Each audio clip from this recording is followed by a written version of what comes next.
Hello and welcome to Insight. 2 years ago, our great nation Bharat witnessed a historic event, the abrogation of Article 370 and 35A.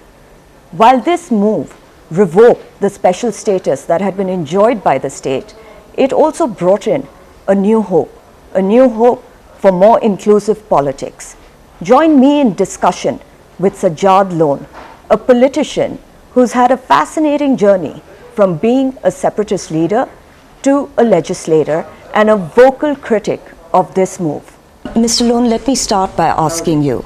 You are today the chairman of Jammu and Kashmir People's Conference, but in the past you've also supported the separatist ideology, and since then you've also fought elections under the name of Mr. Narendra Modi.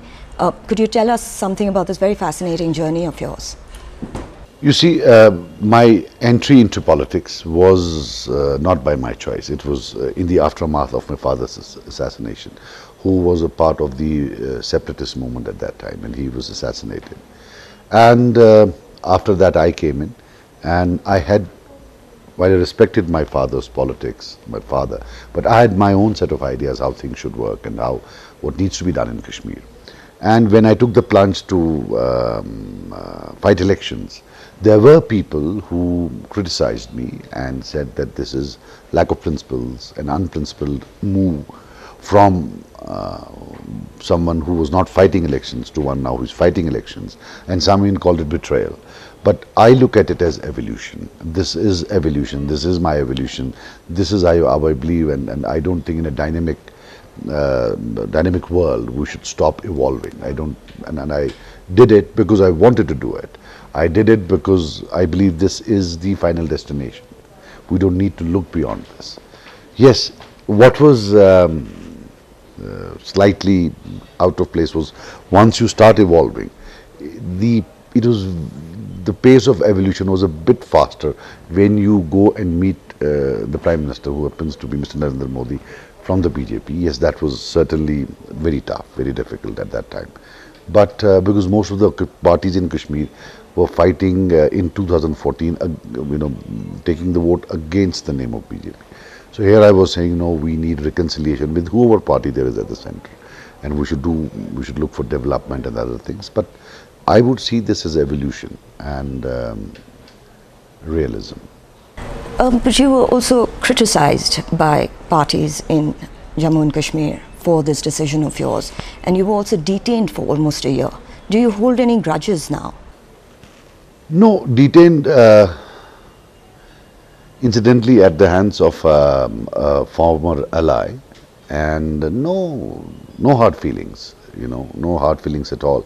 This is a part of the game. I have seen internment when I was young, much younger, 23 years old, and of a very violent type. That is in 1991 or 90 or somewhere, 90 I think.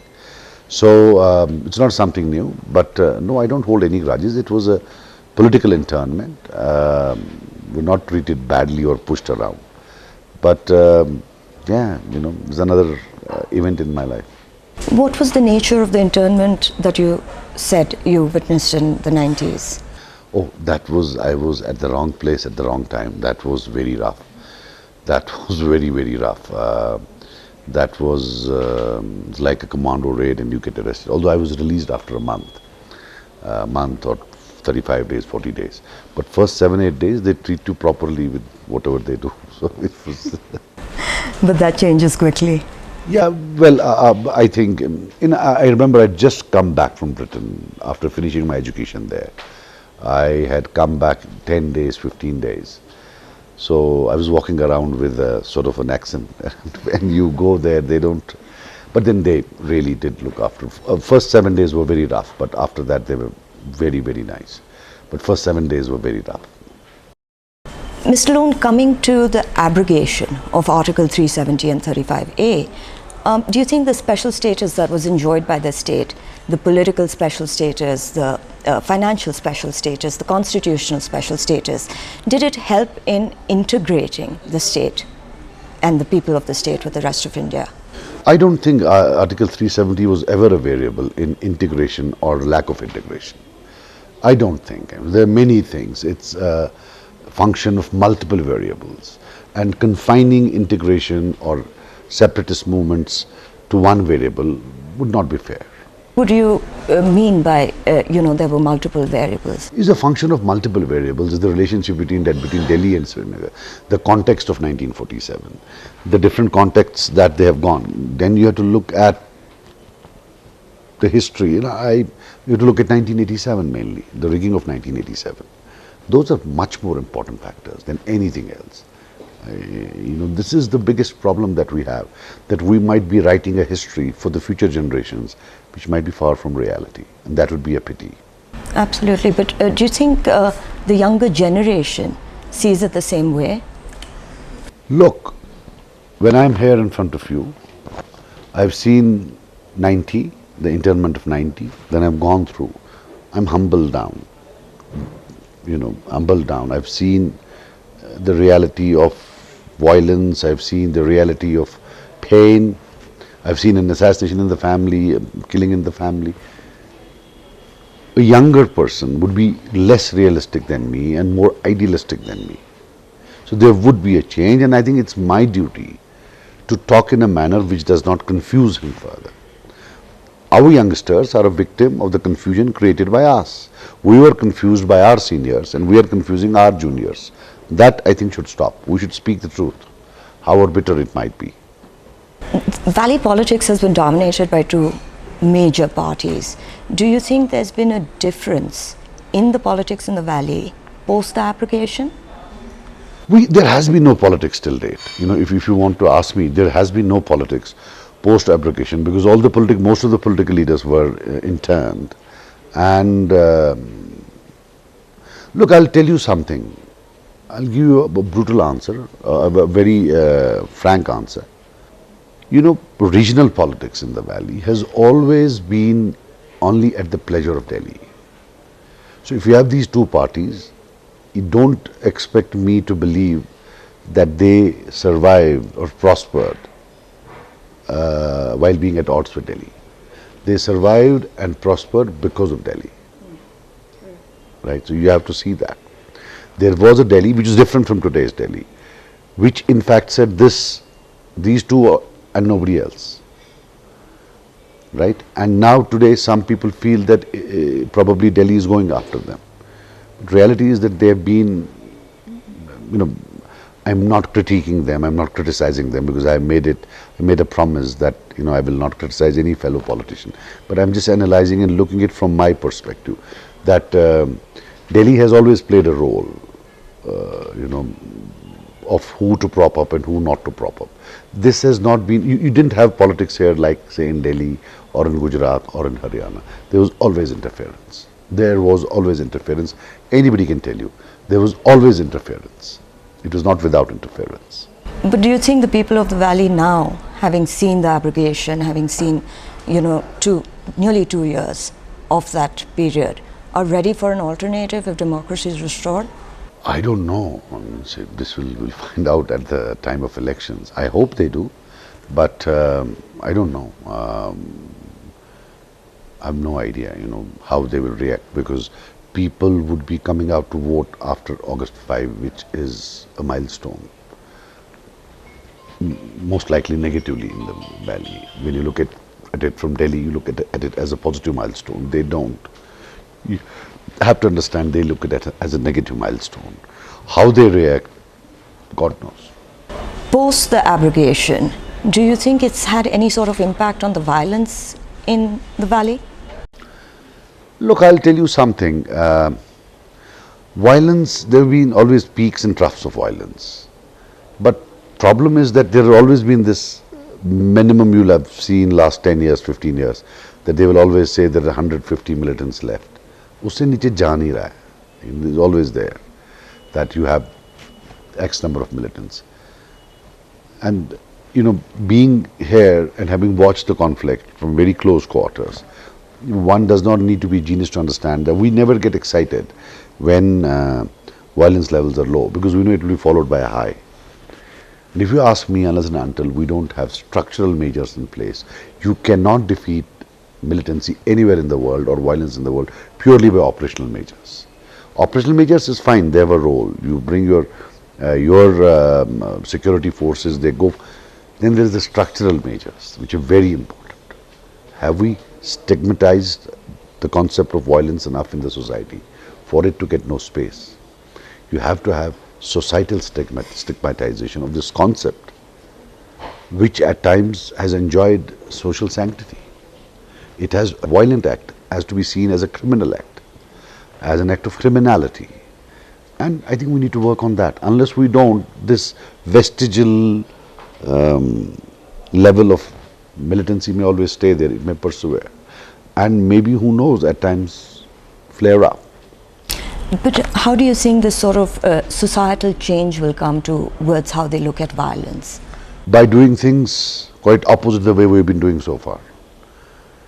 You know, you need a fundamental change. You need to, you see, fundamentally, if you see, violence is in valley, mainly. Some parts of Jammu, but mainly in the valley.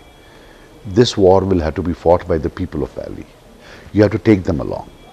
You can't fight them and violence. Correct. They have to be on your side. If they are not on your side, if they are on that side, even if they don't want to, but you bracket them together, then you give sanctity to that concept. Once they are on your side, violence gets automatically stigmatized. It doesn't have that glorious, it's an inglorious thing. Correct. Let me also then ask you, they say that there's been a reduction of stone pelting, which are some of the visions that, you know, images that we've always seen in other parts of India. That's what we've seen about Jammu and Kashmir. There's been a reduction of 87% is what the statistics say. Do you think that has anything to do with the abrogation, or it's again one of the highs and lows that you talk about? Yes, they can certainly pat themselves on the back. There's been a tremendous reduction in almost vanished stone pelting, but operationally vanished by operational measures. And how long can you keep the operational measures there? Mine is that people should look down upon stone pelting. 87% reduction is because of operational measures. Mine is that people should say, who is this man who is pelting stones? And ostracize him in the society. Look down upon him in the society. This is operational. Operational, it can come back. Societal stigmatization, very difficult to come back. We are looking at, the way I look at it, whether it's violence, whether it's stone pelting, it has to be uprooted. You know, we have to treat the disease, attack the disease. Symptoms to kabhi 87 up aayega, kabhi 87 low. I'm not in any way undermining or challenging ki nahi janab violence बढ़ गया है, that, you know, that I'm not taking any position, but I'm saying that long-term end to violence, you will need people of Kashmir on your side. They have to be on your side. It's a societal issue at the end of the day. It's how society views it. Society has to view it as something very bad, as an act of criminality. And that can only be done when you take people with you, and structural measures. So, Mr. Noor, let me ask you, with the US withdrawal in Afghanistan, do you think that, Taliban gaining power, maybe, would be a catalyst of violence increasing in the valley? Look, in Pakistan, they call it strategic depth. They regain their strategic depth. If Taliban regains control in Afghanistan, then that's their strategic depth militarily. Whether it will have any impact here, I don't know. I would be surprised. I don't think so. But in terms of an ideology, in terms of that, those moments in the radical right, you have those moments of victory that then it creates an ideological wave type of a thing, which could travel down here. But they're physically coming here, I don't think. But in any case, assume for a moment, we take that very dark scenario, that it's the people who will have to fight them. You'll have to have people on your side to reduce, we can enervate that push. You see, what I'm trying to make, whether it's the threat, a seemingly threat of Taliban, whether it's the violence now, for a long-term end to violence, you can't be managing violence all your life. You have to end it. You can't be contained. What we're doing is containment. You're containing violence. To end it, destroy it, you You have to take people on your side, win people on your side. You can't push people away. Otherwise, it will always be containment. I'd also like to ask you, Mr. Lone, where does, we talk about this narrative of Naya Kashmir, where do historical legacied communities of Kashmir, like the Kashmiri Pandits, fit into that narrative? But they are a part of, they are a part and parcel of Kashmiri society. They have to come back and resume their roles. Do you think they will be able to? Look, I'll tell you one thing. You can't hold it against me that why I sat back to defend my homeland. I'm a Kashmiri Muslim. I've lost my father. I'm under threat, but I'm sitting back and defending my homeland. You can't hold it against me. They chose not to stay here. Right? They felt scared, frightened, and they left.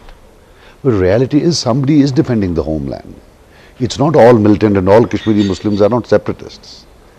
They are defending it. Don't hold it against them. कि आप क्यों नहीं भागे उस वक्त? You can't hold it against us. कि आप क्यों नहीं भागे? हम नहीं भागे, हम यहाँ हैं. They have to come and resume their spaces, social spaces, political spaces, be a part of the society. But having said that, there is a younger generation which was either born in Delhi or in other parts of the country. Whether they would want to come back, I don't know. It's very difficult because हमारे बच्चे भी जब बाहर पढ़ते हैं, they don't want to come back. So why would they want to come back? So you have to look at some real questions, go beyond this political slogan of जी पंडित भाइयों को वापस लाएंगे लेकिन किनको लाओगे? There's a certain age which will come back. My age might come back. They've gone to school with me, they've gone to university with me. जो मेरे बच्चों का क्लास फेलो है दिल्ली में उनके साथ पर वो तो नहीं आना चाहता.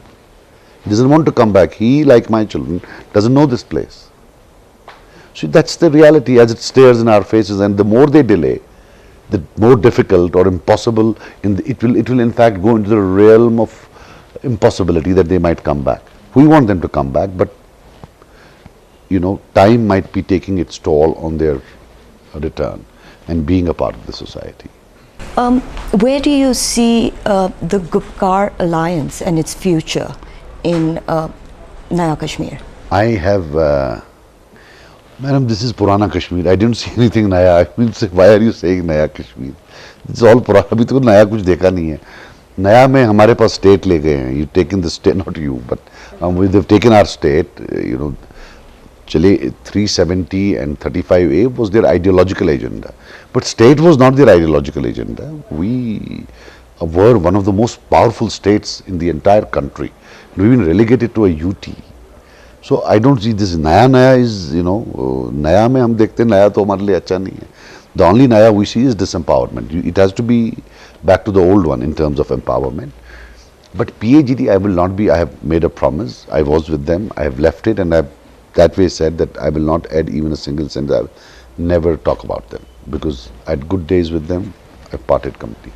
Do you think that the delimitation process then that is happening is something that is needed at this point? Look, as long as it's transparent and unbiased, it's a good thing. Yeah, why not? Because things change, but it has to be unbiased across regions, across districts, across communities. This is something we, the people of J&K, deserve. That a very transparent. It has not been transparent or unbiased in the past. That's why I'm not starting off with a negative thing or saying they're guilty unless proved innocent. जो पुराना वाला था, you will look, if you look at the old maps, say there is constituency 1, it's red, constituency 2 is black, for example. So you will see islands of red in black, that they cut and paste in a manner to weaken a person. Political careers have been finished by virtue of delimitation in the past. So when I talk of delimitation, it should be fair. It's in the context of what has happened in the past. It was not fair in the past. It was a tool in the past. I hope it's a legitimate exercise now. Finally, Mr. Lone, I'd like to ask you, what is your vision for Kashmir? Well, I really want that, the future generations of Kashmir should have no ambiguity about who they are. I just hope that they grow up in a manner wherein they know who they are. They have no confusion about their identity. That this place does well economically. There is economic progression. They're economically empowered. They're politically empowered, and they contribute to the building of the nation, of the whole country. Thank you, Mr. Lone. I think your insights have made us understand the realities on ground, and we hope to have you on Insight once again. Thank you. According to Sajad Lone, changes in Jammu and Kashmir will come from within, from the civil society, not through systemic changes. Let's wait and watch and see what the future of Jammu and Kashmir holds. Whether Naya Kashmir is just a cliche or it has more to it. Thank you for watching Insight. Please do follow us on our Twitter, YouTube, and Facebook handles.